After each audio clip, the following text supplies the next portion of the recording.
Blades Ramble are proudly supported by our main channel sponsor, My Business Group, a group of brands designed to support owners, leaders and managers in business. If you're looking to grow your business, contact mybusinessgroup.co.uk today for more information or follow the link in the description below.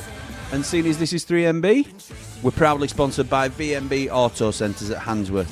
They're still offering that amazing deal of 50% off your MOT when you let them know that you're a Rambler. Call them now on 0114 322 4446. Thank you to VMB Auto Centres for their continued support of the Ramble. Blades fans, subscribe to Blades Ramble. Of the Blades.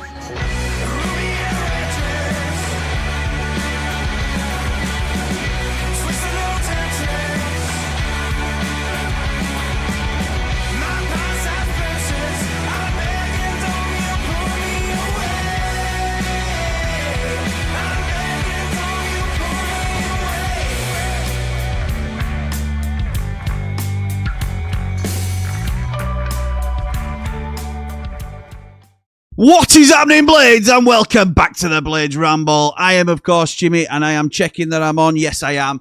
And welcome back to the Blades Ramble. This is 3 Mardy Blades. We're not so Mardy at the minute, I'll be honest. We're not Mardy. We're on a little bit earlier than usual. We're on later than we said we were going to be, but slightly earlier than we're usually on, because it's time for the FA Cup third round draw. And because we've been tardy, I can't do anything elaborate. I'm just going to get them on. It's Paul, up first, Paul the Man Mountain.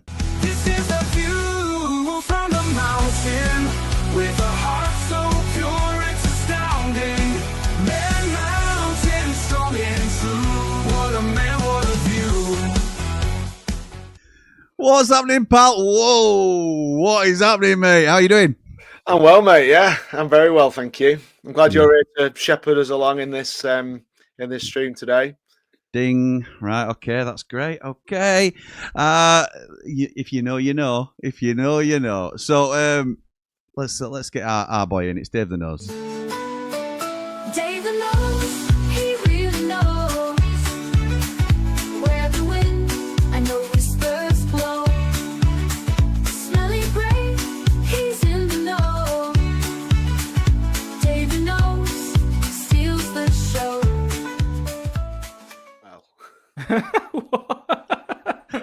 How's it going, Davey boy? Oh, I'm all right. I'm not in middle. Sorry. No, you're not. There we are. Is that better? Yeah, it looks good. It looks good, mate. Little shadow cast across your face today. It makes you look very... It's good. It's good. It's all right. Is it a bit... Bit strokey. Is it a bit...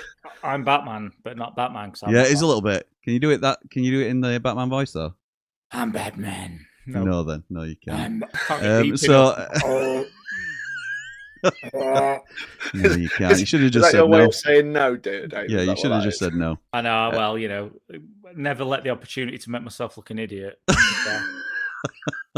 Always appreciate that if you do that. Right, so we are here, lads, and to be honest, hard out tonight, 8 o'clock. Hard out. We need to be out because I've scheduled a show to go live on the Ramble that's already pre-recorded. But it's a show going out at 8, and it makes absolutely zero sense for us to be live and stopping people from watching a video that we're also putting out at 8 o'clock. So, hard out at 8 o'clock. Everybody gets an early night tonight. We are going to be talking Sheffield United, but first, it's the FA Cup third round draw.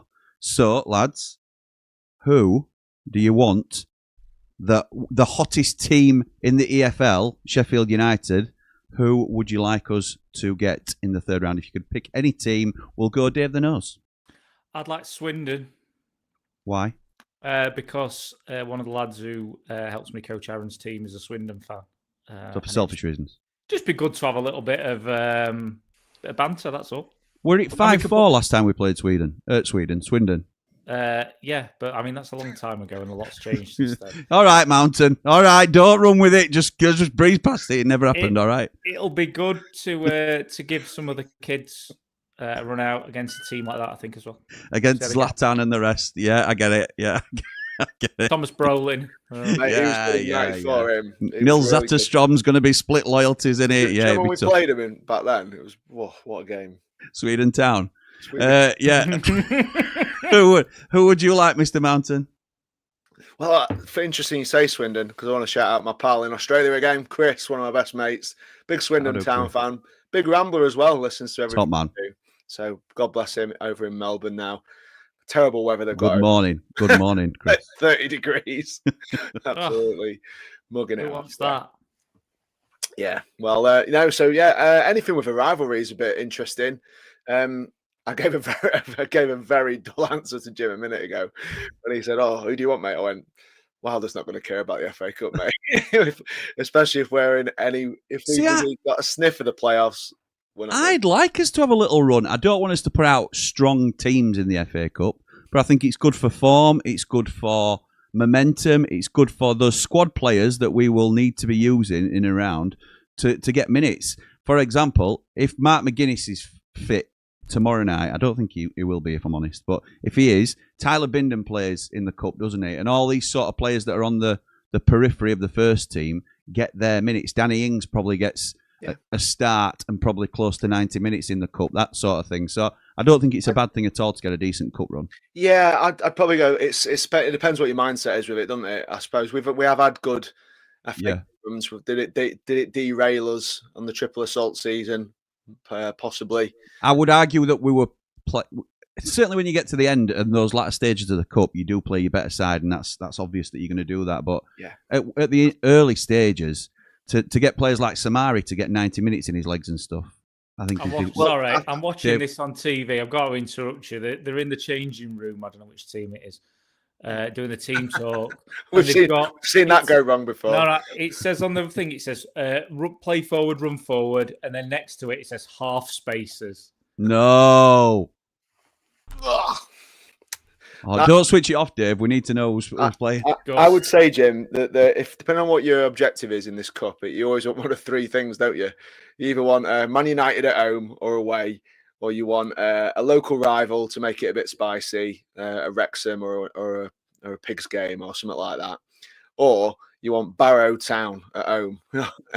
you want like that's one me. Of the three extremes, don't you? You want a big town, a big rival, or an easy. Or I say easy. You want what looks like a straightforward one, so you can rotate your squad, I guess. You're right, and I think it depends on who you are, where you've been recently as a club, and stuff like that as well. So when I was talking to Cal about it today, he wants a big hitter. He wants a Liverpool away, whereas I would much prefer a Barrow at home, like you've just said, because it's. I know it's dull, but it means we get an easier game, and we can field some of our. Louis Marsh gets a full run out in the 10 or whatever it needs. He needs all these sort of things. If he's still here, obviously, I don't know when games are actually played, but it's that sort of thing for me, getting minutes into the legs of some players. We played a behind closed doors game for players like Ollie Arblaster. We don't need stuff like that when we've got lower teams in FA Cup that we can be playing against. I think with talented players that we've got in our squad, so that would be my preference. So. I think have they just gone to an advert? That's brilliant, isn't it? Yeah, I would just. You don't teach geography, do you, Paul? I don't, mate. No, because Wrexham's never been local in my book. A rival. I was wondering if you'd pull round back to that. A rival, David. He said a local rival. Okay, well, I meant a rival. Are they a rival? Would you say they're a rival? I would, yeah. Just like recent history, I would, yeah. I would. There you go. I would say so, but I've got to stay out of this debate. I was talking about playing Sweden in FA Cup, so it's one of them minutes. So right, been building furniture all day. Yeah, I have. Yeah.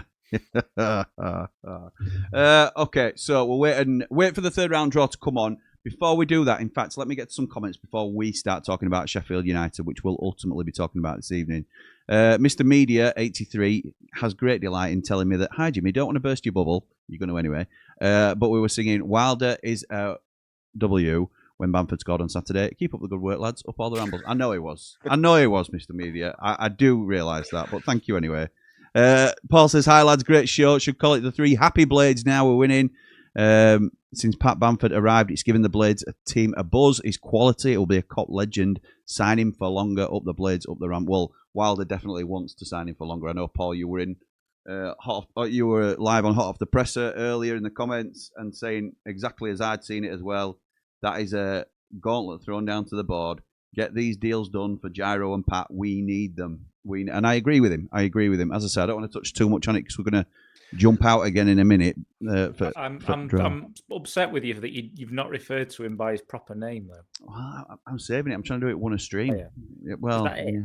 Oh, okay. Well, no, I got told off by Andy the Blade. Not that he can be telling anybody off at the moment for the way he behaved on Saturday night, but yeah, he thinks I'm overplaying it, and he's banned me from using it on a regular basis. In fact, I haven't even got the jingle on for this show. But I mean, we look class. Say again, mate. You had loads of time to sort that out, mate. Hell, mate. I'm making myself coming backwards today, honestly. I thought, them behind the ramble things, I should have done one today, and it's just, honestly, crazy day today. But really good. Paddy hat-trick against the Canaries. A 3-0 Blades win. Your show makes me smile when I'm low. It's helped me no end. Thank you, lads. Up the Blades, up the Ramble. Thank you, Paul. Glad to be able to be of service. You know we're always here, pal. Daz says, while our confidence will be sky high, we should take no game or team for granted. Every team deserves respect. Let's not get like attendance FC. Let's go earn the 3 points. Right, and now the draw is back and we're live. Dave, do you want to commentate through this? What do you want to do? Have you got it on, Paul? No, I haven't, mate. I've just got it. Okay, so I've got it on my phone. Yeah, I can read them out as they come out if you want. Dave's going to shepherd us through it. It'll be fine. That, for anybody that's wondering, is a joke about me this morning, because I went on Radio Sheffield and I was asked randomly by Ellie Colton, the presenter, what part I played in the Nativity play, which was, I have to say, over 30 years ago now. So I could not remember. I lied and said shepherd, and then couldn't really say anything else about it. I stumbled over my words and fumbled over it. So, but that way then. She had you there because you outed her as a big Blade, didn't you? Yeah, I did. Well, she's not a Blade, but she was captain at Blade's team for Radio Sheffield, Steel City Derby I special. think she's great. I really like listening to her. She's really good. A lovely lass as well. But yeah, she absolutely did me completely. And yeah, I didn't know what to say after that. So stumbled and fumbled through it. And as soon as that had happened, pictures of shepherds and me as a shepherd flying around in Platinum chat and everything. So thank you to everybody that joined in the absolute Mick Teching. So the teams to look out for in this draw: Arsenal number 2, Villa number 3, Brighton number 7, Chelsea 11, Palace 13, Everton 15, Liverpool 21. Liverpool, an easy team to play, I was told by Cal Fowler today when he was trying to justify his Leeds United stick. 22 Man City, 23 Man United, 26 Newcastle, 28 Forest, 37 Sunderland, 39 Tottenham, 42 West Ham, but the main one that everyone's looking for is number 33, Sheffield United. Joe Cole and Peter Crouch, little and large, doing the massive, isn't he? Doing the balls. Absolutely enormous. It's not that big for a winger. I thought it were quite small, Joe Cole. But anyway, I don't get it. Here we go then, Dave. Over to you. Not a lot to say at the minute. They just emptied the proverbials into the pot. The proverbials. The balls. Yeah. You can say balls, Dave. Oh, balls. I know it's a family channel, but we're not that. Balls to you, David. Hang on. They're coming out now. I can't even read it. Wolves. Wolverhampton Wanderers. Yeah. I can read it when they put the thing up. Can't read ball numbers. I ain't got my glasses on. We'll play Shrewsbury Town. Oh, that's local, that. That's just round the corner. It is, yeah, like Sheffield United Wrexham. Local fixture. Wolves against Shrewsbury. Number 63. Yeah, that is Donny Rovers. Local side. Come on, that'll be a good one. Against 35 Southampton. Donny entertaining Southampton. Interesting. Wow. 39. Oh, all the 30s coming out. Bills before long. Spurs. You are definitely ahead of me. Tottenham. Who's visiting against number 3, Aston Villa. Tottenham against Villa in the 3rd round of the FA Cup. All Premier League tie. I don't want an away trip to London. Number 64, Port Vale. Spurs Stadium's pretty special, though, Dave. It is, but it's a proverbial. Fleetwood Town. Port Vale against Fleetwood Town. I'm a tie. Absolutely. 31. Ooh. Preston. P&E. Don't want this. I don't want to go to Preston again. No. 53. Wigan. Preston Wigan. Oh. That's a local one. That is a Ali local one McCoy, as well. Oh, national treasure. Oh, like that. Oh, Jeezy suit you, Pete. sir. suit you, sir. Oh, Suit you. Oh, oh. Do you want it, sir? Preston, Head to playing Wigan at home. Yes, suit Yeah. you. Ipswich. Ipswich, Don't want these. No. Blackpool. Ipswich v Blackpool. Yawn. Yeah. Not. The Trotter Boys. Trotter boys. Shall I do him? He did not look happy. Wrexham. Disney Here we go, FC are drawn at home. We'll take the Dizzlers. 28, not us. Nottingham Forest. Oh, two teams we don't like. Wrexham versus Forest. That'll be on the telly box. Yeah, it will, yeah. It'll be Anyone broadcast Wrexham. globally. Forget Spurs Villa. Forget that. Number 10, Charlton. Don't want Charlton away, do we? Well, no, we don't. No, I don't. 11, Chelsea. Charlton v Chelsea.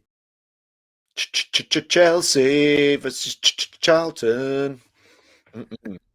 Very good. Thank you for that. No worries. Trying to make this interesting. 22. Wow. Absolute snooze fest. Man City at home. No, I don't want to go there again. Easy. There we go. No, it's not us. Thank God for that. Who is it?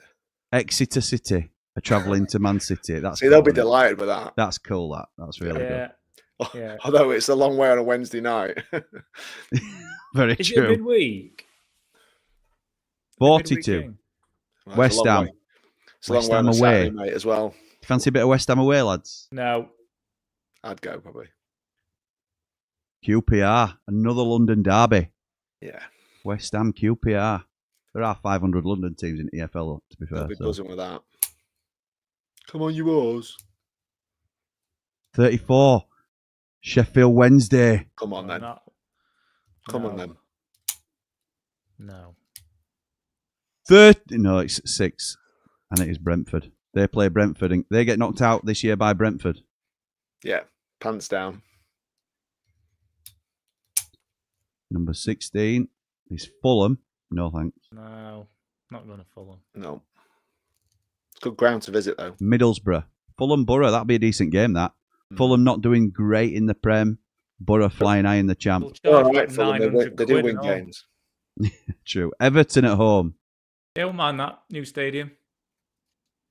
We'll see that. Not us. The Toffees. Sunderland. Everton, Sunderland. Another all Premier League tie. Yeah, there's some good ones. I don't want Burnley away. Oh, jinx it. 21. Liverpool. We'd take that one way. Liverpool away. Yeah, trip to Anfield would be nice. Barnsley, you are kidding. Cal Fowler today was saying, we draw haven't been done, but we've got Liverpool away. He didn't. I swear to you. Oh, God. He'll be effing and blinded now. Burnley at home. Shout out, Oh, Cal, No. because he'll be watching. No. Millwall. Burnley, Millwall. Who's left in here? Arsenal are still in. Brighton, Palace, gritty tie, Man that. U, Gritty Newcastle. 27. Norwich. Norwich. No. Can we have a trip to Western Supermare? What? Walsall. Norwich and Walsall. Who's left? Arsenal, Brighton, Palace, Man U, Newcastle. I'd take Man U at home, wouldn't you? Number 30, Portsmouth at home. Oh, no, not Pom. No. Arsenal. Pompey Arsenal. I don't want Leeds either. They're dead. Oh, our Leeds are in it. 14, Derby County. No, don't want that. I won't mind Derby. 19, Leeds. Derby and Leeds. Woo! That'll be good. Oxford, maybe? At home? 38, Swansea. Take that, we'll smash these. I don't want to go there. You don't want a same league team, though, do you? Crikey. No.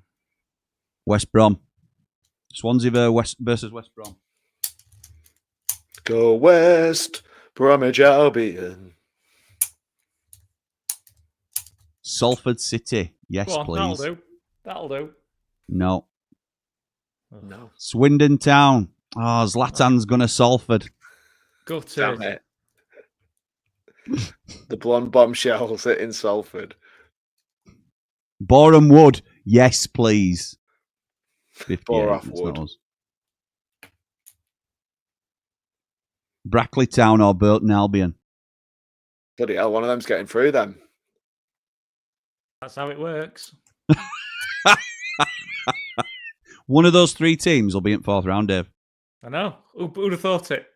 Michael Owen. Crazy. It's good for the competition, isn't it? That's all. It is. Just sarcastic. Family Channel.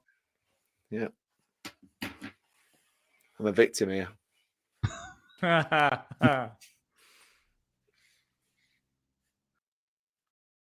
Bloody hell, Jim, this is... Number 46.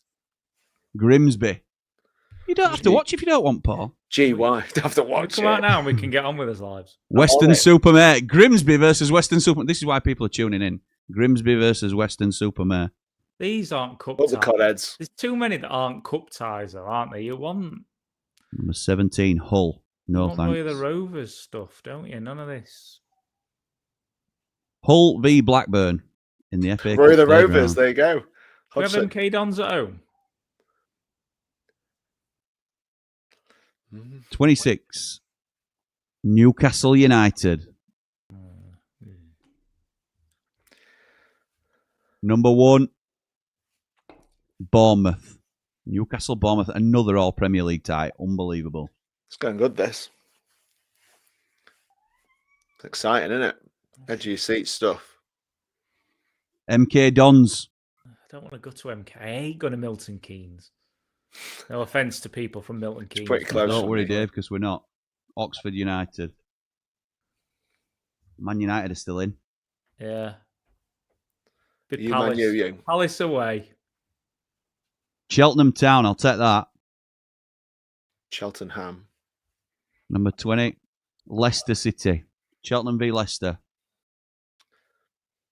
Coventry still in it. Palace, Brighton, Man U. Cambridge would be nice. 57, Cambridge. This'll do. Trip to Cambridge for a weekend. Number 4, they get Birmingham City. Oh my God. Still Watford, we don't want them. Brighton away. Bristol City, we don't want that. Watford. Bristol City v Watford. That takes 2 of them out. Oh, one of them. No, I meant for us, sorry. Stoke City, no. Number 12.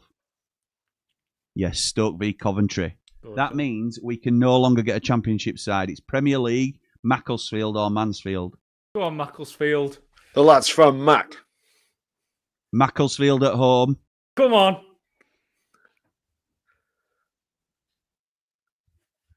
Crystal Palace.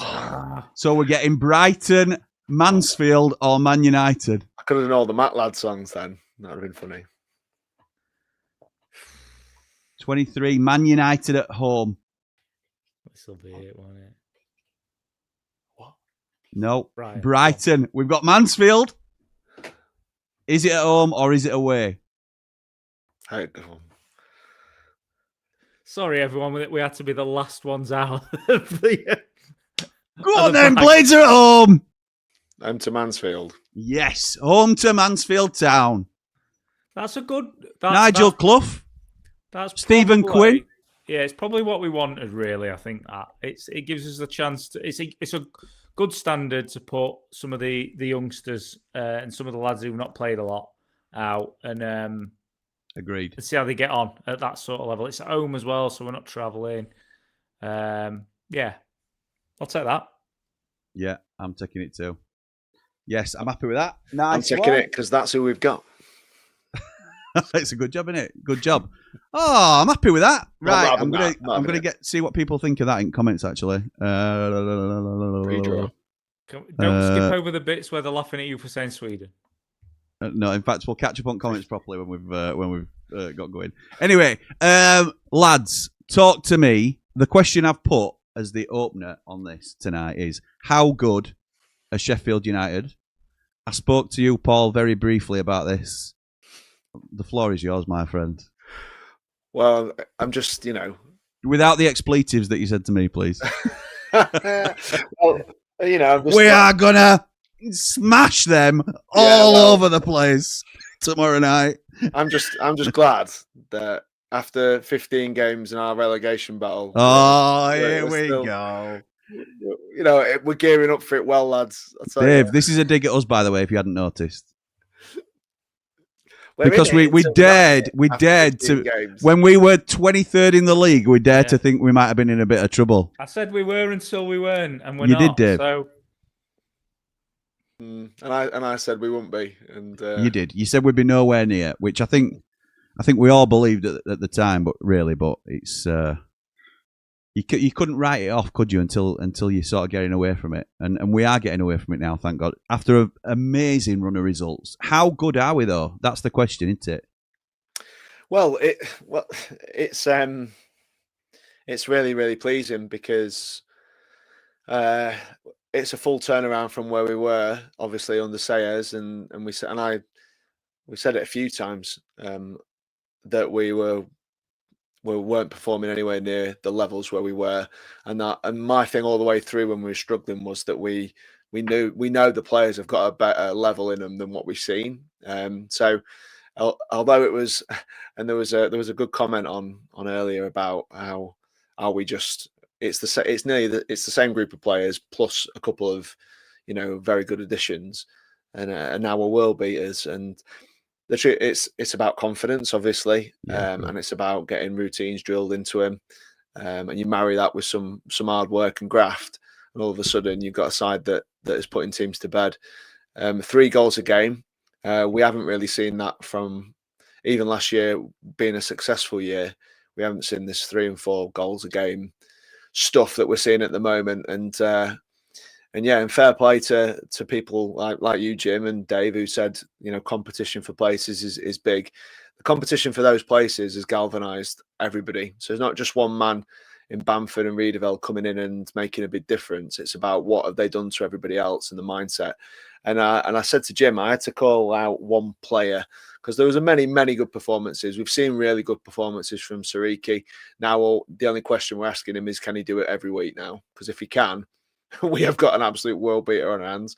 Brooksy, who many have doubted, again, for his inconsistency, and sometimes we think his mindset, his decision making. He really came to the fore when he was running back and making tackles. But the one man I do want to highlight, and I said this to you, Jim, was Sam McCallum, because I said at the start of the year, I don't think he was adequate. You weren't alone either. Competition for Harrison Burrows, and I don't think Burrows. I think part of Burrows' underperformance was down to the fact he didn't feel like McCallum was going to take his spot. Well, I'll eat those words because I thought on Saturday he was excellent. Nearly everything he did, the interceptions, the running with the ball, we talked about his weight of pass and appreciation on his passing. He's just taken his game to a completely different level that we haven't seen before, and fair play to him for that, because he got lifted up in the bar when we were in there the other day in the hotel, and rightly so, because he is the one that if you'd have told me that he was going to dislodge Burrows and produce these performances, I'd have said you're in dreamland. And honestly, I think he's been excellent. I completely agree. It just goes to show what having some people around you doing a few little jobs can do for your game, because you underestimate, don't you, about so when you've got a really good goalkeeper, guess what, the defenders play better. When you've got a good pair of centre halves, the fullbacks can play better because they don't have to worry as much, or they're being talked through the game. Maybe that's what he needs. But he's I've got to say massive props to him at the minute, because I just think he's just been he's the big surprise for me.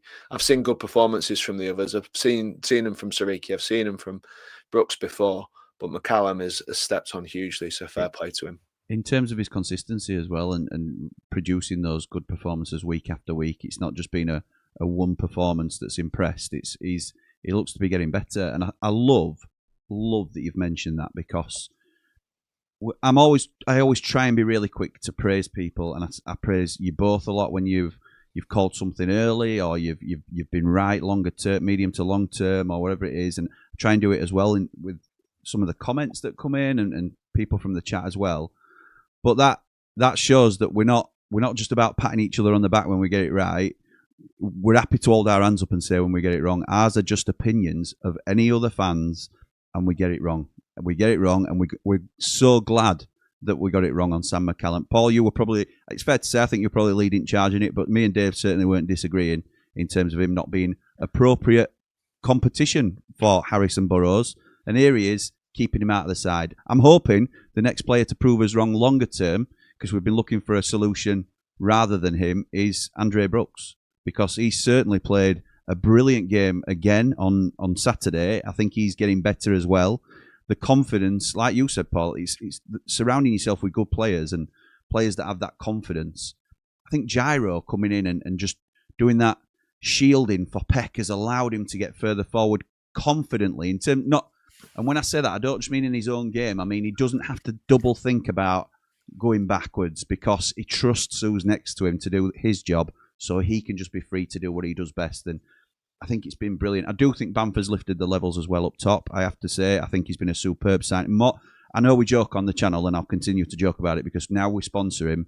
He is our boy. But I was not convinced about him when we were first linked with him. Can I ask you boys something? Of course you can, yeah. Because we speak about players like Gyro, and we use this term, don't we? Like, he does a lot of the unseen stuff. So he wouldn't be on the highlights package on ITV when we're watching the thing very often, watching the highlights. But can either of you tell me what his involvement was in the goals on Saturday?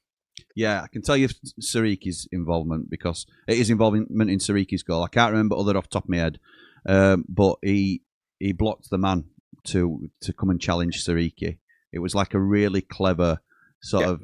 It wasn't a foul. Stepped across him. Knew it couldn't be given a foul against, but just prevented him from getting that extra yard. He's the type of player that when I were a kid and my dad were a professional scout and he would take me to games, he would say to me, watch that number 44. Watch what he does here. And so rather than, like as a kid, you're just looking for who's got the ball, where the ball goes, if they can score a goal, all this sort of thing. It's a simple game, and ultimately it is a simple game. But when you get to the professional level and footballers are taught certain ways, he'll say, watch that player, watch what he does here, and watch how he runs there, because that man follows him then and creates space. And I love like analysing, not talking it to death, but when we're touching on subjects like this, I love the clever side of the game as well, where you sort of do the unseen stuff, where you don't always understand why they're making a difference,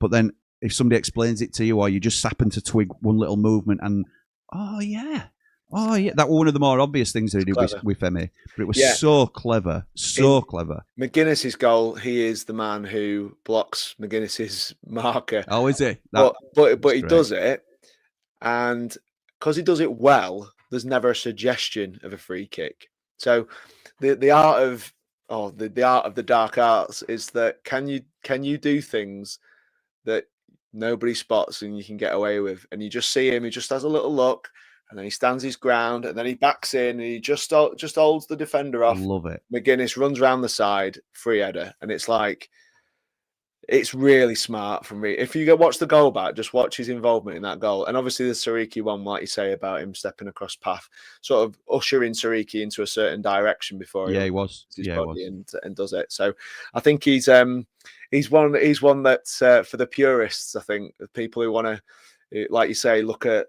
individuals and what their contributions are at certain points in games.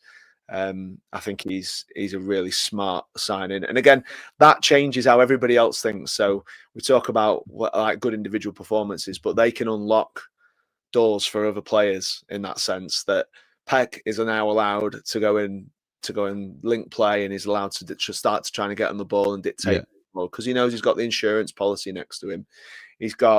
You got two good centre halves who are experienced, and all of a sudden the fullbacks are now looking like two of our best players. And we wouldn't have said that 2 months ago. And again, we stand by what we say on here, but they are proving everybody wrong now. And again, we are delighted that they are, because Femi is an absolute weapon, and if he carries on with any sort of consistency, we're going to have a good fight on our hands to keep him, because his ceiling's huge. We've said it on here before. How much would you pay to get that sort of performance out of a right back? Do you know what I mean? How much is that worth? If he can produce that consistently, that he did on Saturday, that is, you're talking 8 figures at least, aren't you, to get that sort of goal player and an assist from a right back.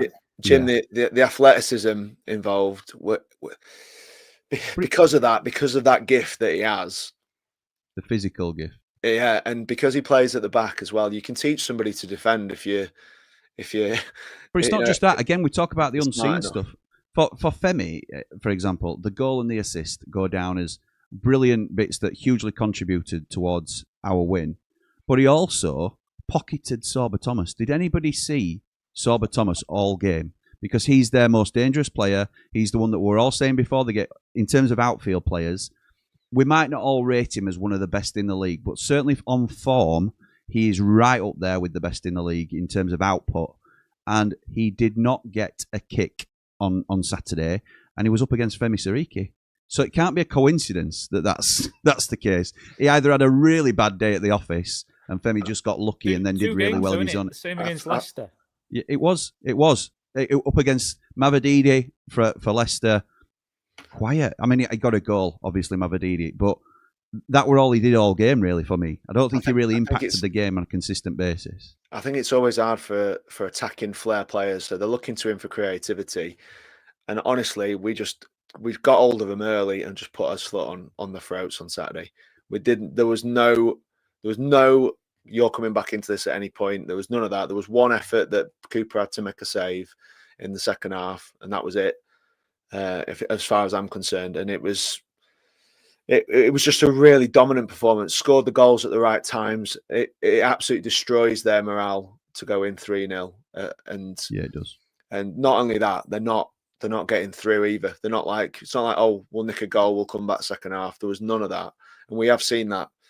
We killed off their enthusiasm for the game, I think, and they quickly waved the white flag in the second half. Whereas we saw against Leicester, we expected Leicester to come out and attack us, and they did. And when they got the goal on about 55, that gave them impetus they needed to go further and push and take more risks. Yep. Stoke, we didn't take our foot off their throat. We kept going forward, and we were 4-0 up, and there were still 9 players in their box at one point. And you think, this is incredible. This is just so good.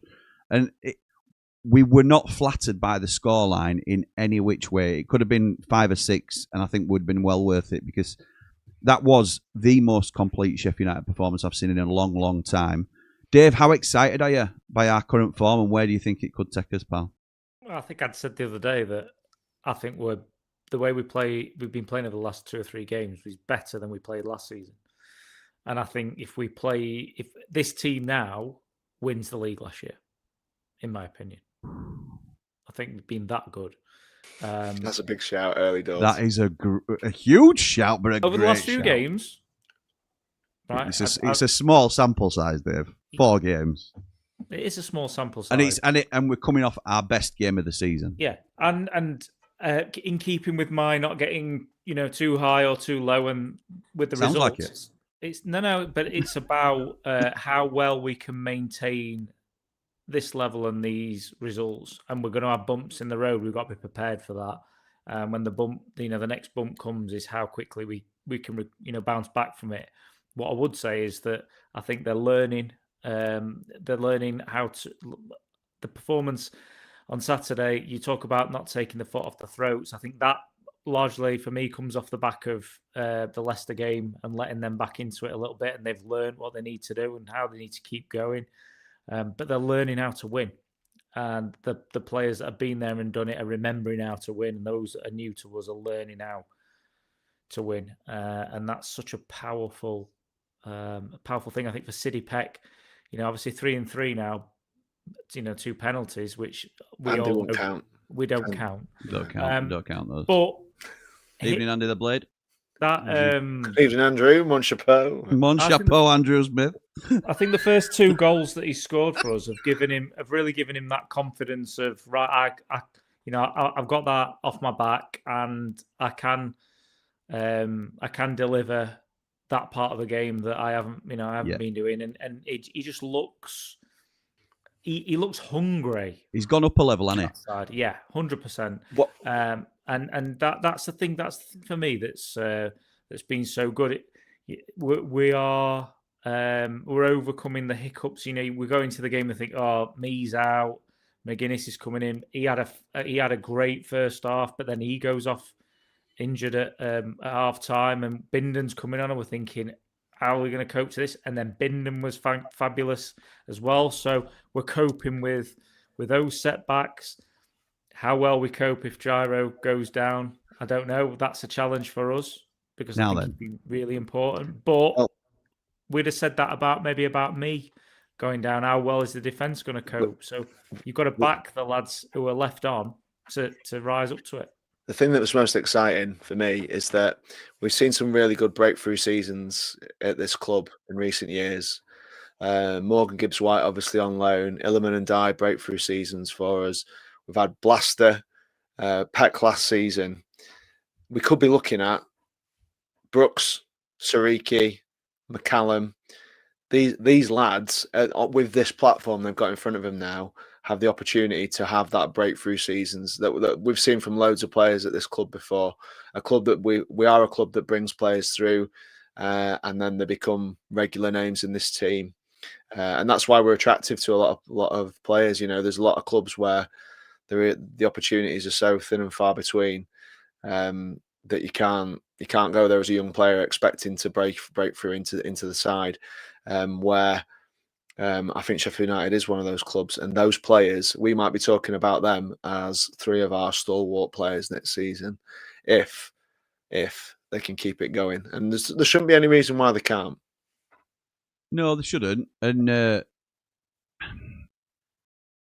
reluctant to get too overexcited about where we can go as a side. But then another part of me thinks, why aren't we just enjoying how we're playing and where we're going? But Dave, you briefly talked about what if Gyro goes down. And I think that's a very valid concern in terms of injury. But what if Gyro goes back? I think he or leaves the club. They're here till January, him and Bamford. They are key players for us. I think it's. But Wilder made it clear today, though, that he's desperate for him to stay, and that was certainly a gauntlet thrown down to the board. What's your thoughts on their future, Dave? Someone's going to have to offer them a massive opportunity, and that might be money, or it might be at Premier League level, for example, for him not to think. And they're not going to go Premier League, are they? But so then you think, as long as we put a sensible deal to them, I can't see why. If they're from Bamford's perspective, he's come in and he's scoring already. He's playing a lot. Gyro's now one of the first names on the team sheet.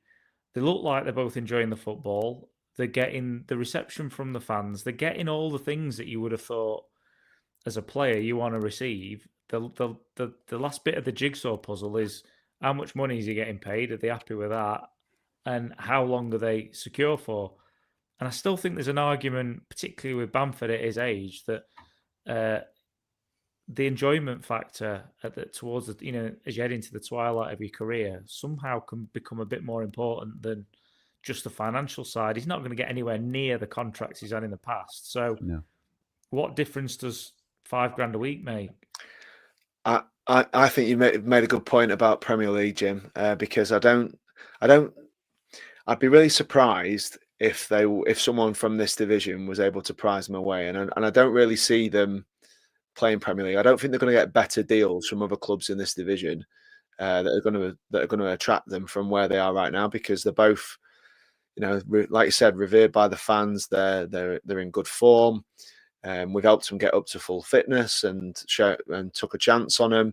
It's been absolute roses for them on the pitch since they got here. Yeah. Arrow said he wants to stay, likes the area, etc. Good for Bamford, lives nearby, etc. and again, just to throw this out, I think the only clubs that I would think could come and may be slightly attractive to these two are clubs like Rangers and Celtic, who have been in the market for players that we've been interested in pre-season, etc. And it might suit one of them potentially to go, oh, well, 50,000 plus European football, blah blah blah blah, always in the hunt for a title. I think they are now the big competition for clubs like Sheffield United in this division for players. I think that's fair. Yeah, because if they were Premier League, mate, they'd have had a club at the start of the year, wouldn't they? And I think we're the best option for them after not having a club almost. And but what you'd also say is, and I know it's a long way off, but we are their best chance of getting back to the Premier League then, if that's the case, aren't we? If you don't feel like another Championship club's going to prize them away, we are their best chance of getting back. Well, other than Coventry, if you offer Gyro a 2-year deal, turn down the chance, and I don't see him going to Ipswich or anything. But there's, I think we're a great option for him, Jen. I don't see why they'd go. It'd be a real surprise. No, I agree.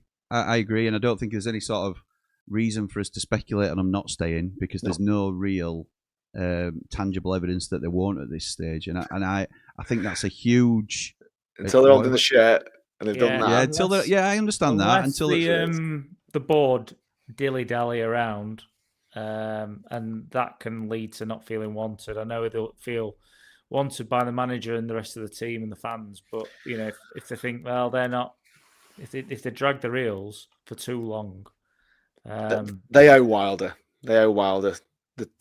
The chance to have the players that he wants. You just look at it though, don't you, and go, why wouldn't you, with the effect they've both had on the fortunes of the club? Why wouldn't you just get it done? It's a no-brainer, isn't it? You would. They probably will, mate, but it's not our money. Yeah. I agree. They play the game, don't they? And they may say to him, look, you've got to move a couple out, and then but you'd happily move out. You'd get One's wages off the books in a loan deal. You'd get Louis Marsh. You get a load of the young fringe players. They're not enough to make they're a drop in the ocean. No, but if One's wage is the difference between what Bamford's on now and what he wants to be on for an 18-month contract, then that's what you do, innit? Well, maybe. I mean, I think the big one's probably Godfrey, innit? If you can get him sent back, then that probably just goes. I should imagine Barry's on reasonable wage at this level. Yeah. If as we say, as we're hoping, we can get out of some of these loan deals, and it sounds awful, it sounds really cold, but it's a business at the end of the day, and we'd rather get rid of Barry and Godfrey and get Tom Davis. You're not going to get rid of Tom Davis. No, no, but there might be a promise that he moves on, because the thing Sheffield United, the problem we've got is we are no longer a parachute team next year, and we have to make ends meet. There's no way Tom Davis leaves before summer. No, I'm not saying he leaves before the summer, but I'm saying there'll be a promise that there's no chance of him re-signing, that sort of thing. But also, when they're offering these contracts, like you, me, sit here going no brainer. But if their agents get their elbows out and they're going, absolutely, well, do we want this? Next season has to be a season of cutting your cloth. Their agent would not be doing their job if they didn't present other offers to them. Players have to show a bit when their agents are, if their agents have been. There's a reason. I think there's a reasonable negotiation that should happen in these, and you expect that their agents there to do the best for their client. What it shouldn't be is trying to get unrealistic demands across that just end up leading nowhere. They should be sort of, I know it's naive, I suppose, in a way, but if you're a player and you're wanting to stay somewhere and you hear the offer and your agent's going, I don't know, make up numbers. They say 30k a week, and the agent's going, well, I think you should be getting 50, and that's what I've told them. Then at some point, I think as a player, you've got to go, no, I'm happy with 30. If they go back with 50 and the board go, you've no chance. I think the board will push the boat out for Wilder because of what he's achieved this season. I think these two will be top of the list to get sorted and they should be because of the impact they've had. It's not about bringing in more players to the squad. Obviously, we want to do that in January. The most important thing is maintaining what we've got as a successful squad currently. And if those two go, how are we going to replace either of them? Because we can't. We can't. Ultimately, Paul, I know you. Well, we can. We've plucked them from free transfers. No, it'll cost you a lot more money. Of course, it will. Replace them. Not just that you can't do it, but it will. It's been phenomenal business for both, Paul, and I don't think you can look past it. Those as you look at the money that we've wasted. Ben Godfrey being a prime example, and that's obviously it's off the pitch issues that nobody can help, and we don't understand it, and we're not going to speculate on it. But for whatever reason, we're paying somebody between 60 and 80 grand a week, depending on reports, to have no impact on the first team whatsoever. And it is a complete mismanagement, and it's unlucky and it's unfortunate. Tom Davis is another, somebody we knew had significant injury issues, and we signed him on a permanent deal for 3 years at 35 grand a week. It's appalling business. And we've got Gyro in, who's probably on less money than Tom, or most likely on less money than Tom Davis, playing week in, week out, and playing really well at the level.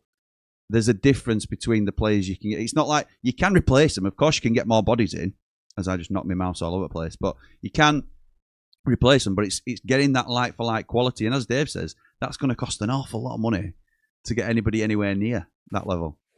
Yeah. I do hear you. I just, it's because we're on a massive high and they're a massive part of that. I understand it, but and we can say he's done well and what have you, but it is. It's not just that.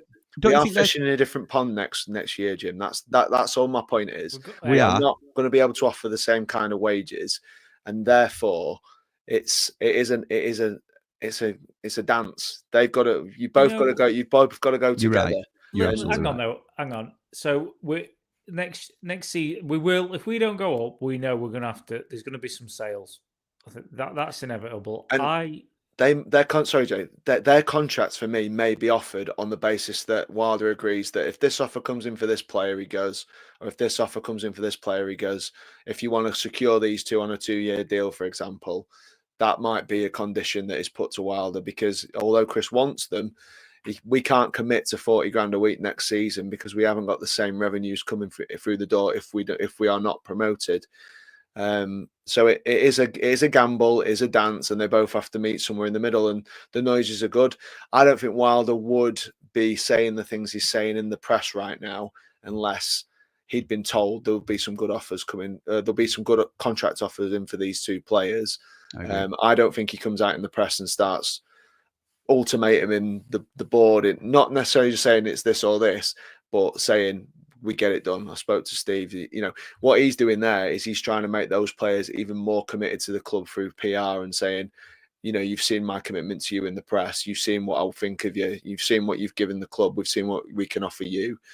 Let's help you. Maybe he's relying on a bit of help from the players to get those deals done, because it will not look like you said, contracts that they've previously had. I do see them signing. I fear that they may come with a couple of caveats for next season. So he may say he's definitely not going to be re-signed. He's definitely going to get sold if this sort of offer comes in. He's going to go as well if this offer, because ultimately that's what we want. We want all our best players to stay, but ultimately it's a balancing act for the board. Undoubtedly, there'll be outs though, won't there? There'll be outs in terms of, I think there'll be two off the top of my head who I believe will be out of contract and won't be re-signed. Tom Davis. Yeah. Adam Davis. He's not. I don't imagine he's on enough to worry about. I'm about 20 grand a week. Well, that'll be one then. Ings. Yeah, possibly. But the simple way to think about it for me is, yes, you have to balance the books and reduce the outgoings. It's not just a case of maintaining what we're on at the minute, but Bamford is older, 32, 33-ish. So there's always the opportunity to try and offer him a deal to the end of the season with an extension if we get promoted or something like that, or a deal in his favour if he wants another year. Something like that, something more glamorous to him. But Riederveld's a touch younger. I think he's 29, 30. So you could offer him a couple of years, And when Tom Davis goes out, he's on less money than Tom Davis anyway. So we're no worse off in that situation. It's just we'd have to find the money from elsewhere to supplement whatever deficit that we've got. You can, but it wouldn't be any surprise to anybody to see Gus Amer leave in the summer if we didn't get promoted. So I think those are the sort of things that we're looking at. Maybe even Michael Cooper leaves and we look at a Sam Tickle like we've been linked with, or an Anthony Patterson on loan for the season from Sunderland or something. However we want to do it, there will be ways around it and maintaining the quality. It'll just be with a smaller squad, which is something the manager's been keen on doing anyway. So, fair on all points.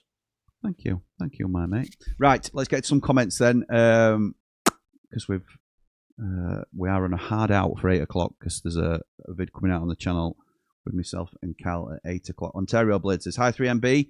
Now we've not only got a team oozing confidence, but a squad that is too. The high press, free-flowing football with lots of goals is what I expected from the start of the season. But now we have no doubt in my mind we'll finish top two. Top two. The football we're playing right now is far better than any time last season. A manager who knows how to get it done rather than just talk about it. Up the worldwide Blades Ramble. Up the Blades, onwards and upwards." Thank you, Ontario Blade. Second is very ambitious. Get me in that playoff mix first before we can start getting excited. We're still 8 points away from the playoffs with a lot of traffic in front of us. Let's get it top half first. Let's one small targets at a time. Okay, all right. Go on, you look like you were going to say something then, Paul. No, I was just reminded me a conversation I had with Rich Carrington about what the realistic target was, and I said 8 wins out of 10 when we played Wednesday. So if we can win 8 of the next 10, he says he furrowed his brow at me and went, that's quite a lot. And I'm thinking to myself, I messaged him just saying, it's on now. The performances are the best part about it. It's not like 4 wins is great. It's super for a team in the position we're in, but it's the performances and the confidence. If we have 2 strikers who are misfiring in any way, shape, or form, there's 2 on the bench to come on who are now showing ability to be able to contribute to this team. We've now all of a sudden we've gone from being, oh well, we're short, we can't score. We've got 4 strikers now who can score a goal. We've got a fielder who scored his first goal, a volley from the edge of the box, a couple of pens, I know, and now he's a goal threat. All of a sudden, we've got players playing out of their skin and not even par above where they were above in terms of level where they've been before. It can only be good news. And like I said to you about the bench, you bring Callum O'Hare on after 75 minutes. I know, I was saying that to my dad. You've got 2 strikers that you can bring on who can score a goal and are now contributing to this team. We've got it's a hell of a competition to be in, because when we're talking about 3 games in 6 days, I actually believe that really suits the teams that I believe will now start to get on a march towards those playoffs in Ipswich, Southampton, Sheffield United. I think we are the clubs with the bigger squads, with the more established names who they can rotate in and out without too much bother. Rest the legs here, 25 minutes here instead of an hour. Because there's lots of squads in this division where they're playing around with about 14 players who they could probably potentially start. We've probably now got about 17 players, 18 players that we could mix in, and it wouldn't be too detrimental to how we go about it. The video on after this is an updated championship predictions table between me and Cal Fowler. I think that links in lovely to what you've just been saying there, because one of us thinks Sheffield United can make the playoffs and another doesn't. So we'll wait and see how that pans out. Lou just asking for Western Supermare in the cup draw, which shows where we are in the comments. 5-0 Blades, says Ian, and Piggy's away in the cup. Come on, you red and white wizards, up all the rambles. Evening, gent, says Mark. Hope you're all well. Just about recovered from Saturday's exploits. Mark Meldrew had a night, let me tell you, boys. The drinking, not the match. Fantastic performance again. Looking forward to tomorrow. I fancy us strongly again. Up the Blades, up the Ramble, up the marked by Meldrew, up the positive 6. Avril says the suspense is killing me. Who have we drawn in cup? Nah, I'll tell you who we've drawn, Avril. We've drawn Mansfield Town at home. Matt says, evening lads, hope you're all doing good. We are, mate, thank you. Ian says, hit the like button, please, everyone. Thank you, mate. Let's have a look. I'm just going to skim past who everybody wants in the playoff, in the FA Cups, FA Cup draw. Apologies. Evening Blades, remember ball 33, says Tom, not from. Dave Morwood says, evening 3MB, who wants to go to S6 for a cup game up all the Rambles up the Blades? We won't now because Brentford are going to knock them out. Evening Blades says, Chris. Let's have a look. Sweden, didn't know Baldley was on here. Hey. Kershaw says, Bamford coming back to Ellen Road in the FA Cup would be nice. Didn't get a chance to say thank you to him. Sheila says, evening lads, not football related, but Dave likes his cans of pop. What's your favourite, Dave? Cherry Coke. I knew you were going to say Cherry Coke. I'm not a fan of Cherry Coke at all. Cherry Cola. I love the cheese today. Cheese. What's your favourite fizzy drink, Paul? Oh, I don't know. I usually have something else in there. If I have a fizzy drink, a shot of something else. Shocker. Right, I'm just going to have to scroll past a few. Apologies if I missed some comments out, but at a minute I'm trying to filter out and keep the show running live. So couldn't have got a better draw, says MW92. I don't know about that. Matt says, evening, question for you. What do you think is different about this team that means they can or are willing to keep pushing for more goals at 1-0? Never mind at 1-0, at 3-0, why are we pushing for more goals? What's different about the team, lads? It's mentality, isn't it? I think it's a confidence thing. They've done it. I think the Wednesday game was bigger than I think maybe I realised. I don't know about you guys in terms of the effect that it would have on us for the rest of the season. It seemed to them knowing they can just keep going and keep going. I think they seem to enjoy that, and they've just carried it forward and they just keep doing it. And the more you keep doing it, the more you believe you can do it. And maybe I think that was the worry last season, and maybe they believed that they were going to concede the second half of the season, probably more than the first, when Suter had obviously got injured. And I think maybe they just panicked a bit and ended up naturally sitting back and protecting rather than having that front foot mentality. It's interesting to compare and contrast to attitudes when we're winning, which is obviously what we're doing now. And Dave, like you said quite early doors, that you think we're playing better this season than we did last. There were a lot of criticism of the way that we played last season, which we always push back on because ultimately it was successful football. Whether it was enjoyable to watch is neither here nor there. It was successful football, and you can't quibble at 92 points. But I do think we're playing more attractive football this season. I still think the stark contrast between the way we kicked off the season under Ruben Sayers and how we played against Stoke on Saturday is absolutely incredible. And I'm a huge Chris Wilder fanboy, as everybody knows, but how can you not laud him with praise on the job that he has done? Even, even the biggest naysayers have to acknowledge that what a turnaround this is of the same squad that he was handed. It wasn't a squad that he's picked. He was handed some of these players. He didn't sign Mark McGuinness. He didn't sign Cheo Ogbeni. He didn't sign Danny Ings. He signed Patrick Bamford and Gyro, who we're now saying are two of the first names on the team sheet, and he's making it.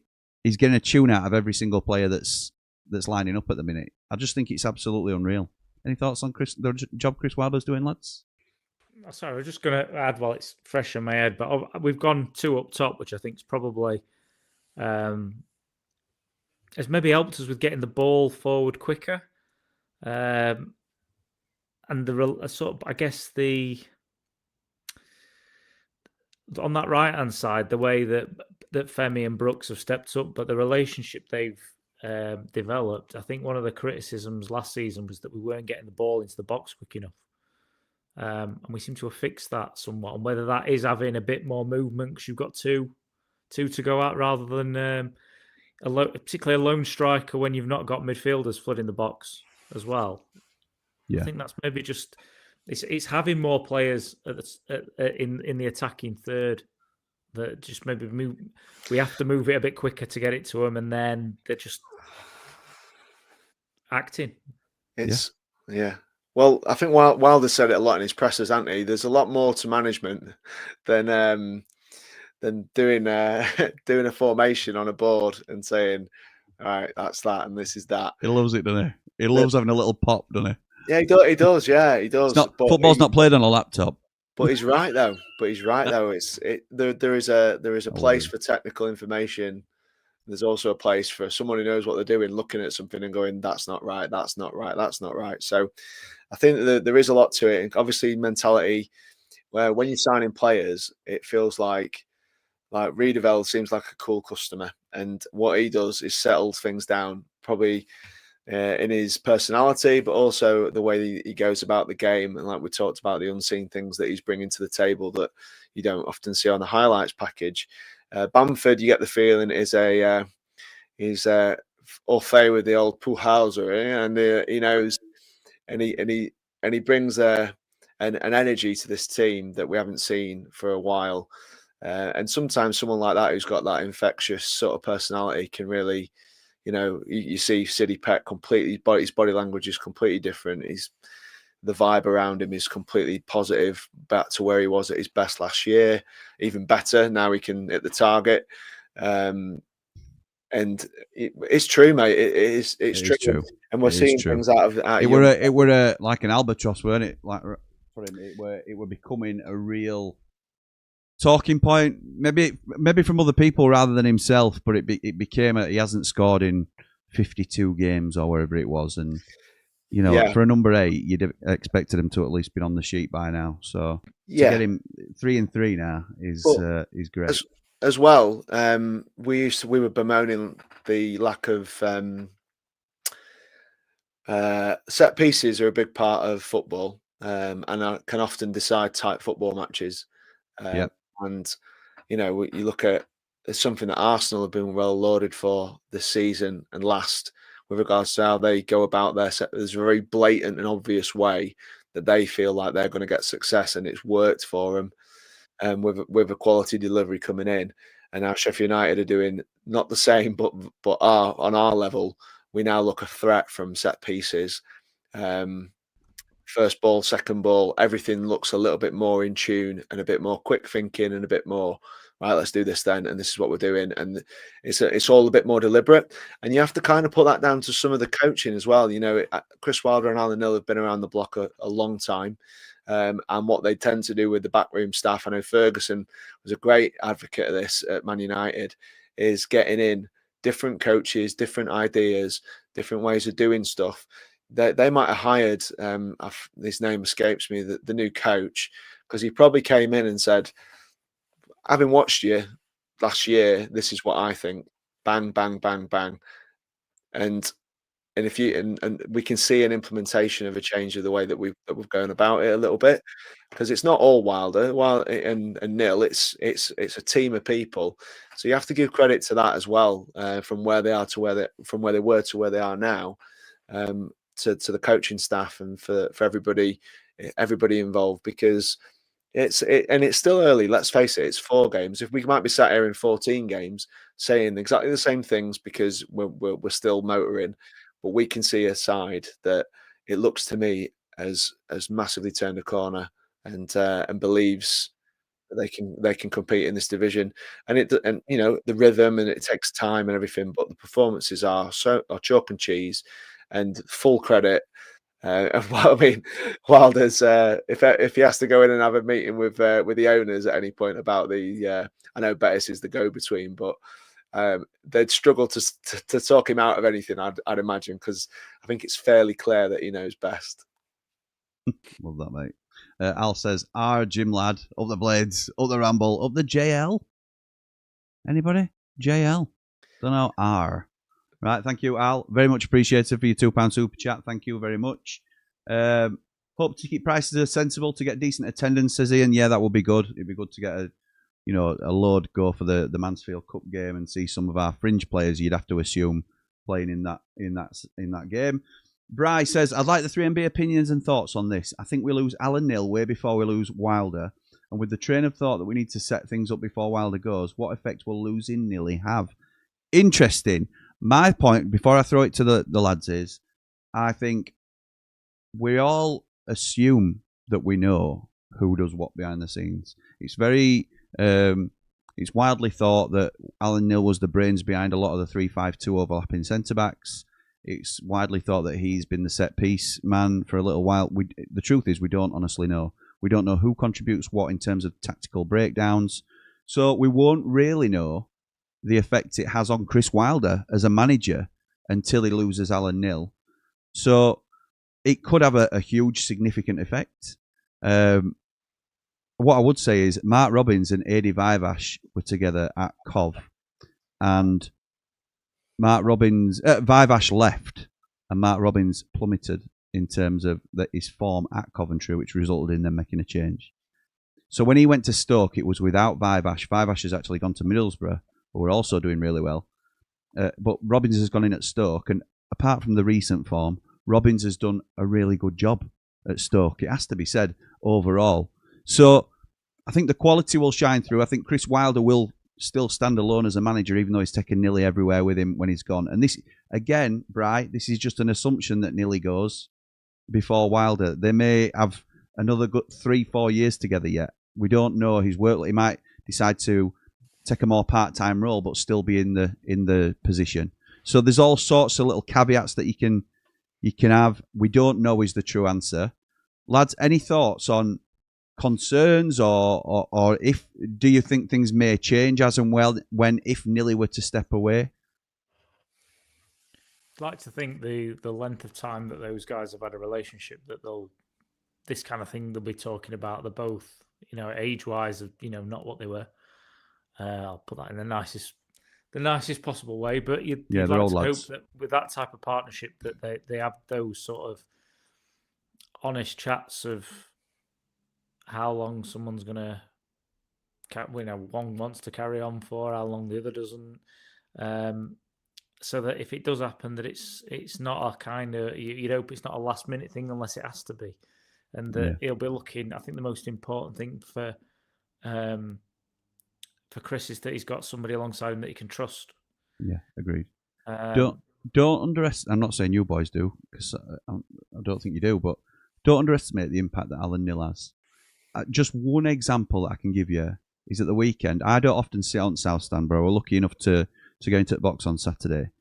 Thank you to Richard Carrington for sorting that out. But there you can see the dugout really clearly, and obviously both managers' movements and stuff like that. Alan Knill, a little bit like we've talked about Gyro on the field being really clever and knowing where to be, knowing what position to be in, knowing where to sort of when to strike, when not to strike. The fourth official stands between both dugouts.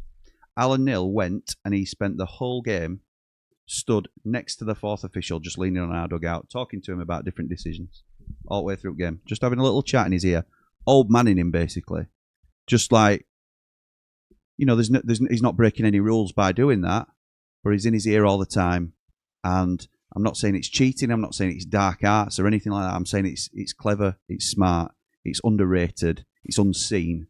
It's a lot of these things that we don't really know. I just thought it was really subtle and quite clever to see. And you just look and you think, I know what you're up to, and I like it. Because if their assistant manager had been stood talking to fourth official all game, I wouldn't have liked it. So it was just one of them things, really. So, yeah, I don't think we've anything necessarily to fear immediately, Bri, but there will come a time when we have to plan longer term, and we've been talking about that with the manager anyway. I think we do need to have a post-Chris Wilder plan, and that doesn't have to be implemented for 5 years for me, because I love Chris Wilder being in charge of our club, as a lot of people do.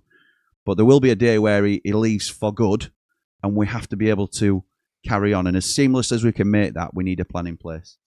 Pete says, hope we give the cup a good go this season. Up the Blades, up the Ramble, up the Mardy Blades. I would sacrifice a cup run for a push to the playoffs, Pete, I have to say. Usually I'm with you, and I don't devalue the cup in any way. I think it will be good, certainly early stages, to play some of our fringe players to keep them sharp, and that's just my opinion on it. Ben says, good evening, lads. I think it's a great draw against Mansfield, and I think we'll go on a cup run. Just how great our team is, and just how great our team is, I think that we will go far up the Blades. Hope you're right. Footy Fanatic says, Nigel Clough coming home in the FA Cup. Danny says, praying we have an unforgettable, justified, cheerful, magical Christmas and December for the Blades after a dismal start to now see the joys and happiness back at the Lane. Come on, you red and white wizards. It's huge. It's huge. It's been so good. Nige says, my most improved player of the season so far, 100% is McCallum. He's been great and miles in front of Burrows at the minute, as Burrows can't get a sniff. I have to say, I think Burrows is kicking on now. I think he's starting to look better when he's coming on. But McCallum has got the shirt, and rightly so. So he's going to have to go some, is Harrison Burrows, to nudge him out on a regular basis. I know he started at Leicester, and he did a good job at Leicester, I thought, Harrison Burrows. But it's Sam McCallum's shirt. He's the number 3, and he's one of them that you wouldn't have ever put it down. Bald and Brilliant, that's Ali, says, looking forward to Norwich and a continuation of our superb form of late. Another 3-game week, so some rotation will be required. But in my opinion, Wilder will shepherd this team to another 3 points. Hopefully the sheer amount of talent in the squad will see us through without having a U-turn in form. 3-0 Blades for me. Up the Blades, up the Ramble. Brilliant. Moving quickly on. Tanganga looked a bit lost when he first arrived, but now he really is stamping his authority, says Philippe. An experience at the heart of our defence, masterstroke by Wilder, making him captain. I can't disagree. I still don't look at him and think you're a captain, but is that contributing to the way he's playing? Perhaps. And if in any which way it is, then great. Keep the armband on him. Because does Ben Mee need an armband to be a captain? I don't think he does. So, yeah, I can't say any other. The one thing I will say is playing in the centre of defence is where he should always have been. We all thought, and particularly myself, he could play at right back, and he can, but he's by no means best utilised there. Get him in the centre of defence, which is where Wilder's focused on keeping him. He's keeping McGuinness out of the side, and at one point it were being fudged in, like me and McGuinness at centre half and Tanganga, because they were all new signings, and McGuinness and Tanganga have come for money. But Sariki's rightly earned his place back, and that gives Tanganga a much more comfortable spot at centre half, and that's where we found our rhythm, I think. Nath says, evening, you 3 young gents. Saturday was fantastic and a real statement sent to the division, by the way. I think Stoke set piece coach needs sacking. They look likely to concede most of their crosses. Up the Blades, up the Ramble. Mr. Vancouver, also known as Mr. Tequila, says, good evening, 3MB. When Meldrew was on the radio earlier, the presenter said both Gyro and Bamford want to stay at the club. So I hope their respective agents don't go shopping them around the leagues. That's exactly what Chris Wilder said in his pre-match presser, Mr. V. I know it's different times for you, so you may not have caught up with the press conference yet, but yeah, both players want to stay. That is just the first hurdle, though, as we know. Paul talked about it, and Dave as well. There'll be discussions with their agents, and their agents wouldn't be doing their jobs if they weren't shopping them around the leagues and trying to get them the best financial deal that they possibly can. So I expect that to still happen. I expect it'll take a little bit of time, but if I'm honest, I do expect them both to stay. And I don't think there's any need to speculate on them not staying, to be honest. I'm just conscious we've got only a little bit of time left. Great to see that Mark Meldrew was back on Radio Sheffield, becoming a bit of a regular there, it has to be said. Also marked by Meldrew. It's been held by YouTube still, but it is available on TikTok, on our TikTok page, if anybody's seen that. Have you seen that, Paul? No, I'm not seen it. I just wanted to say to Chris, up the Wildcats. Up the Wildcats. Up the Wildcats, Mr. V. Up the Wildcats. The board will get Bamford and Gyro done, says Chariots of Fire. Every confidence it'll happen. Up the Blades, up the Ramble. Me too. Agree with Paul about Tom Davies. I think he needs to be one of the 3 straight off the books. We've said it before about Brewster, so what's the difference for Tom? I don't think me and Dave disagree. Dave's a particular, and I don't mean to speak for you, Dave, you're a big fan of Tom Davies when he's fit and available. He's never fit and available. That's the problem. So if we could get Tom Davies off the books in January, now that we've got options, I'm sure we would want to. I don't think anybody's taking him, to be honest. Not on the wages that he's on. And the only thing it would be is if we can get him a 2 or 3 year deal elsewhere on less money, and he's comfortable signing that sort of deal elsewhere. But I don't see it happening, if I'm honest. I think he's with us till the end of the season. And if we can get 10 games out of him, then I think we'll have done well and he will contribute to the side. He might be one of those players who's ready for Mansfield in FA Cup, and he will likely boss that game because he is that good. So he might be one of the main reasons we get through that tie with ease. So we'll see. I think he'll retire at the end of the year. Yeah. It'd be a shame, wouldn't it? But he has struggled. It's a big shame, but yeah, I agree. Paul says, I've said for months that Davies has only got to turn over wrong in bed and he's out for months, costing United too much money. What could be used for another injury-free transfer? James says, isn't Tom Davies on around 30 grand a week? Allegedly so, yeah. Do you think the quality is better than last season? Do you mean in our side or do you mean in the league? I'm not entirely sure. Lads, do you think the quality is better than last season in whatever context you want to take it? Not really. Not really. I don't think that there's. So there was a big difference, wasn't there, between the top two, or three, if you count us, and the rest. I just think it's more even this year. I don't see Coventry being a better side than Leeds were last year, for example. But I do see there's more variety in the results, and there's less consistency from teams, and it's such a hard league to call. I don't necessarily think it's better quality. Yeah, fair dues. I agree with that. Michelle says you guys should name this 3 giddy blades, up the blades, all the rambles. Yeah, we are giddy and we've every right to be out. I think a lot of blades are just enjoying how we're playing at the minute, and we should. Can I just say about Norwich as well, boys? I think we're going to win, but well, we're going to come on to Norwich. It's just we've only got 6 minutes or something, haven't we? So. I know. Just let me Bindon to start with Zatterstrom on the bench tomorrow.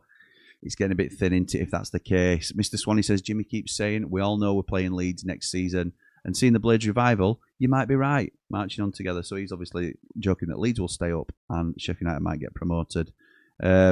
Might have been overlooked, but Gus was really lively on Saturday. It seemed to smile all afternoon. Yeah, it was great. Brett says, just found out I booked a holiday at work ages ago, so I can make the Norwich game. Right. Okay. Booked a holiday from work. Right, okay. 3-1 and see another level to City Peck's game. We look better for partnerships forming rather than individuals. It's a squad game and our squad is looking very strong right now. And Mr. V says, great show, boys. Let's finish it off with 1 for ATB. Up the Wildcats, Mr. Tequila has spoken. Right, boys. So, yes, apologies, Paul. I jumped in, but moving on to Norwich, the final little bit we'll cover before we move on. There is actually going to be a watch-along on the Blades Ramble tomorrow night, led by the housewife's favourite. It's the Man Mountain. I need to get a ding, when he smiles. One of those dings. Get a ding. Right. Yeah, get a ding with sparkle when he smiles. To yourself. He needs a new jingle for that when it's the housewife's favourite. Nice. Ding. So yeah, go on, mate. You're going to say about Norwich. We're going to effing smash him. I think you said to me earlier. I did, and I still think we will. But I think the danger is, like you said, you mentioned Josh Sargent. I do rate him. I think we'd take him, and we don't need a striker. Starts for any team in league, I think, doesn't it? Would you say? Yeah, I think so. Also, I think that for the first time, Sheffield United go into this as a universal favourite. Against, I think the first game this season. I think it's probably the first one where we are big favourites to win this game, and that's dangerous. It's another challenge for Wilder.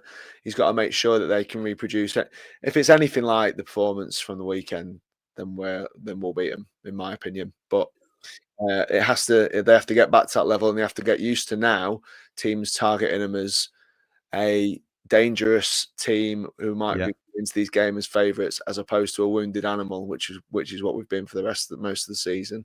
So I think it's just we've got to go in there and be pro, and I'm sure we'll get the result, but we've got to be professional. Here's the score prediction then, pal. I think we'll win. I think I'll go 3 goals again. Now, can I not? 3-1. Yeah, I've gone 3-0. Dave, how do you see it going tomorrow night, pal? I think it's similar to what Paul said, but I'm going to be a little bit more pragmatic, and not necessarily because I believe it, but because I don't want to get overconfident. I'm going to say 2-0. Don't want to get overconfident and you're not writing off automatics? Is that what you were saying earlier? No. I think that. Sorry, you may not have said that, but you said something that was very positive earlier, and you were like, "No, I'm still keeping." I said that the team playing as they did at the minute. Oh, they'd have won the league last season. Yeah, but it's played over 46 games, and it's not played over 4. We're better than the Leeds United side that got 100 points, is what you're saying, basically. I think we'd have got more points. Yeah, we got 92 last season, right? I know we did. And this season we're scoring goals now. and we're not letting him in, or not letting many in. I think Paul makes a good point though, in terms of we now may face a lot more low block as it's termed, but deep sides that want to sit in and say break us down then, because we're happy to come here and get a point, and we need to continue climbing this table. So no matter how well we're playing, those early goals that we have been getting need to keep coming, so that teams then need to come out.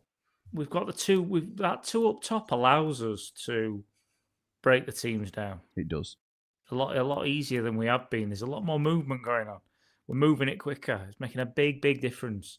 But I'm going to stick with 2 because, as I said, I don't want to get overconfident, and I do believe we've got to try and take each stage as it comes, and just try and winning on Saturday means that we've got to be confident going into tomorrow night. 100%. Score prediction, Dave? Oh, what you just said, didn't you? Sorry, apologies. I'm all over the place today. I'm lacking sleep. Yeah, I know. I wouldn't have guessed. So, cheers, lads. Thank you for the support. Right. Yeah. Look, thank you to everybody for joining us tonight. The next time we'll be live on the channel will be the watch along tomorrow, I believe. Oh no, it won't. Next time we're live on the channel is the watch along. There is a show coming up in 2 minutes' time with myself and Cal Fowler, where we're doing an updated table prediction. Just enough time that we did yesterday. To like this video, subscribe if you aren't already, and hit the hype button as well. Love that, Dave. Thank you, mate. Thank you. There is just enough time to say that. And also to say that we recorded it earlier today, myself and Cal. I just said we recorded it yesterday, but earlier today. I also want to say, I don't know if I said it when it happened. Yeah, I did. During the FA Cup draw, that he said they'd draw Liverpool away. So we recorded an episode for his channel where he says, we've got Liverpool away anyway, so it don't matter. Just joking. And they've actually drawn Liverpool away. Just absolutely incredible, that, to be fair. I'm saying 3-0 Sheffield United tomorrow. I think we're going to score early. They're going to have to come out, and then we're going to continue our good run of form. I don't like saying it so brazenly, but I think we are playing that well at the minute that it's a likely scoreline that could well happen. So, fingers crossed that's the case. We'll call it there. Thank you to everyone for joining us in the comments. Thank you to you boys, as always. But for now, come on, you red and white wizards. Up the Wildcats.